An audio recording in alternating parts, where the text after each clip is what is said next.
Doctor Murad Hasan আলোচিত সমালোচিত সাবেক তথ্য ও সম্প্রচার প্রতিমন্ত্রী। সিলিং ফ্যান পরে কপাল ফেটেছে এই এমপির। ১২ মে রাতে জামালপুরের সরিষাবাড়ী উপজেলার আউনা ইউনিয়নের দৌলতপুরে নিজ বাড়িতে এ ঘটনা ঘটে। উপজেলা স্বাস্থ্য কমপ্লেক্সের আবাসিক মেডিকেল অফিসার দেবাশিস রাজবংশী জানান, তার কপালে ৩টি সেলাই দেওয়া হয়েছে। এদিকে ডাক্তার মুরাদের ব্যক্তিগত সহকারী জাহিদ জানান, এখন শঙ্কামুক্ত এই সংসদ সদস্য। জাহিদ জানান, বৃহস্পতিবার রাতে সিলিং ফ্যান পরে মুরাদ হাসান এমপির কপাল ফেটে যায়। পরে সরিষাবাড়ী হাসপাতালে খবর দিলে চিকিৎসকের একটি দল তার বাড়িতে যান। সেখানে তাকে প্রাথমিক চিকিৎসা সেবা দেয়া হয়। বর্তমানে এখন তিনি আশঙ্কামুক্ত রয়েছে। স্থানীয় হাসপাতাল সূত্র জানায়, মুরাদ হাসান এমপি দীর্ঘদিন উপজেলার আউনা ইউনিয়নের দৌলতপুরের নিজ বাড়িতে রয়েছেন। ১২ মে রাতে বাড়ির বৈঠকখানায় নেতাকর্মীদের সঙ্গে আলোচনা করছিলেন।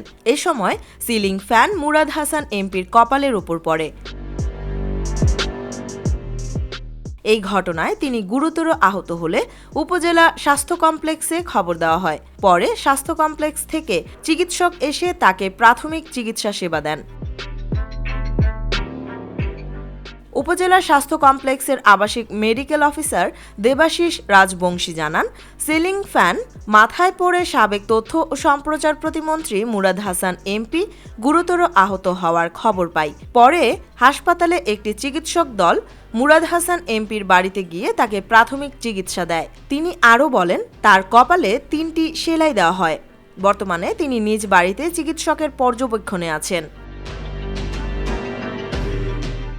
এই ঘটনা প্রকাশের পরই সামাজিক মাধ্যমে আলোচনা সমালোচনা শুরু হয়। অনেকে এই ঘটনার পেছনে ষড়যন্ত্রের গন্ধ পাচ্ছিলেন। তবে বিষয়টিকে নিছক দুর্ঘটনা বলে জানান ডক্টর মুরাদ। বলেন, এই অবস্থায় জাস্ট ফ্যানই, অন্য কোনো কারণ নেই। এটা একটা দুর্ঘটনা। একটা জিআই তারের মধ্যে অ্যাঙ্গেল দিয়ে লাগানো ছিল। এইভাবে এইটা মনে হয় কেউ খেয়াল করে নেই। আমরা সবাই বৈঠকখানায় বসেছিলাম। সেখানে মোট 6টি ফ্যান রয়েছে, সেগুলো চলছিল। ওগুলো খুলে পড়ে নাই, কিন্তু আমার মাথার উপর যে ফ্যানটি ঘুরছিল সেটি হঠাৎ খুলে এসে আমার মাথায় পড়ে। সম্প্রতি নায়িকা মাহিয়া মাহির সঙ্গে আপত্তিকর কথোপকথনের একটি ভিডিও ফাঁসের ঘটনা ঘটে। এর জেরে মন্ত্রিত্ব হারান মুরাদ হাসান। তবে তিনি এখনও সংসদ সদস্য।